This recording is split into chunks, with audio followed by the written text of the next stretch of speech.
नमस्कार किसान भाइयों। सोयाबीन की फसल कई किसान भाइयों ने लगाई होगी, पर सिर्फ सोयाबीन लगाना ही नहीं, उसे आखिरी तक सुरक्षित रखना और अच्छा उत्पादन लेना प्रत्येक किसान भाई का सपना होता है। सोयाबीन की फसल में यदि अधिक उत्पादन लेना है, उसे संपूर्ण सुरक्षा प्रदान करना है, तो यह एक कार्य आपको प्रमुख रूप से करना होगा। कई किसान भाई यह कार्य करते तो है, पर उन्हें सही जानकारी न होने की वजह से इसका फायदा नहीं मिल पाता। इस वीडियो के माध्यम से हम चर्चा करेंगे कि वह कौन सा एक कार्य है जो प्रत्येक किसान को करना चाहिए जो सोयाबीन की फसल लगाते हैं। नमस्कार दोस्तों, मैं अर्जुन पाटीदार, आप देख रहे हैं डेली मंडी अपडेट यूट्यूब चैनल। किसान भाइयों, जब सोयाबीन की फसल 15 से 20 दिन की हो जाती है या फिर जब खरपतवार 2 से 4 पत्ती की अवस्था में होता है, तब आप उसमें खरपतवार नियंत्रण के लिए खरपतवार नाशी का स्प्रे करते हैं। अब आप कोई भी खरपतवार नाशी स्प्रे करें, जैसे कि चाहे इमेजाथाइपर हो, क्विजाफोप इथाइल हो, प्रोपेक्विजाफोप हो, क्लोरम्यूरेन इथाइल हो, या कोई भी अन्य टेक्निकल हो जो कि चौड़ी पत्ती और संकरी पत्ती को नियंत्रित करता है, ऐसे खरपतवार नाशी का आप स्प्रे करते हैं। तब आपको एक कार्य करना है जिसमें आपकी फसल को कड़ी सुरक्षा मिलेगी, जो आपके उत्पादन में 4 चांद लगा देगी। वह कार्य क्या है?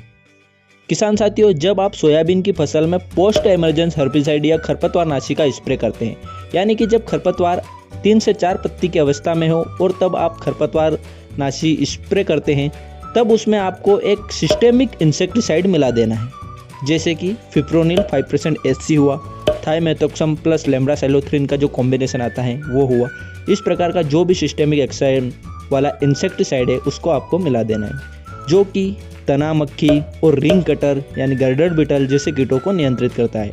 ध्यान रहे, कीटनाशक आपको ऐसा लेना है जो कि सिस्टेमिक एक्शन वाला हो और कीटों के साथ उसमें अंडे और लार्वा को भी नियंत्रित करने की क्षमता हो।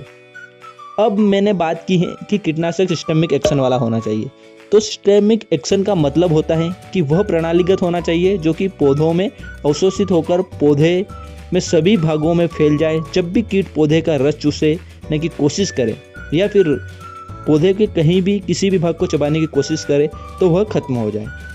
क्योंकि जब खरपतवार 3 से 4 पत्ती की स्टेज में होता है, तब सोयाबीन में कीटों का प्रकोप न के बराबर दिखता है। कीट उसमें कुछ दिनों बाद देखने को मिलते हैं और अचानक फसल में भारी नुकसान दिखता है, क्योंकि इस समय जो एडल्ट कीट होता है वह अपने अंडों को टहनियों के अंदर रिंग बनाकर देते हैं, जैसे कि रिंग कटर देता है। उसके अलावा मिट्टी के नीचे, पत्तों के निचली सतह पर आदि जगहों पर छोड़ते हैं, जो कुछ समय में लार्वा और इल्लियों में बदलकर फसल को चट करने लग जाते हैं। तो यदि आपने पोस्ट इमरजेंस खरपतवार स्प्रे करते समय यदि सिस्टेमिक एक्शन वाला कीटनाशक या फिर लार्विसाइड उसमें मिला दिया है, तो आपका इन कीटों से खतरा टल जाएगा और आपकी फसल आपको सुरक्षित दिखेगी और लंबे समय तक कीट आपकी फसल में देखने को नहीं मिलेगा। यह उपाय तना मक्खी और रिंग कटर को नियंत्रित रखने का कारगर उपाय है। आपको सोयाबीन की टहनियाँ लटकती दिखेगी ही नहीं।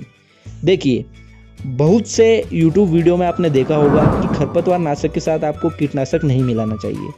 तो दोस्तों, ऐसा बिल्कुल भी नहीं है। आप सिस्टेमिक एक्शन वाला कीटनाशक मिला सकते हैं। यह मैं ऐसे ही नहीं बोल रहा हूँ, यह प्रयोग हमने कर रखा है और कई किसान भाई करते हैं।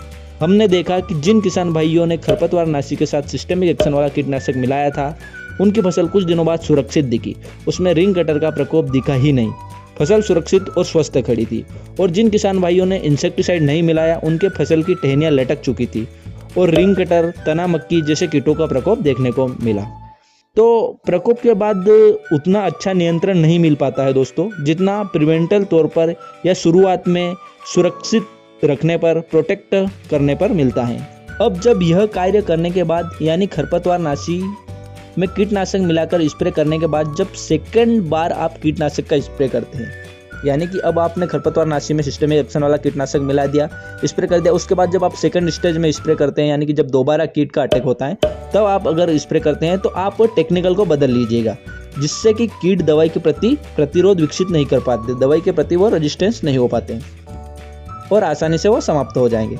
हाँ, यदि आप खरपतवार नाशी का स्प्रे नहीं करते हैं, तो भी आप इस समय, यानी कि 15 से 20 दिन की सोयाबीन हो जाती हैं, उस समय आप सिस्टेमिक इंसेक्टिसाइड का स्प्रे कर दें ताकि फसल सुरक्षित रहे। एक बात ध्यान रहे कि आपको खरपतवार नाशी के साथ किसी भी प्रकार के टॉनिक का प्रयोग नहीं करना है। तो दोस्तों कुछ इस प्रकार का कार्य यदि आप करते हैं तो फसल सुरक्षित रहेगी और उत्पादन भी अच्छा मिलेगा। धन्यवाद दोस्तों, जानकारी अच्छी लगी हो तो वीडियो लाइक कर दीजिएगा, शेयर कर दे और अभी तक चैनल को सब्सक्राइब नहीं किया है तो चैनल को सब्सक्राइब करके बेल आइकन को प्रेस कर दें।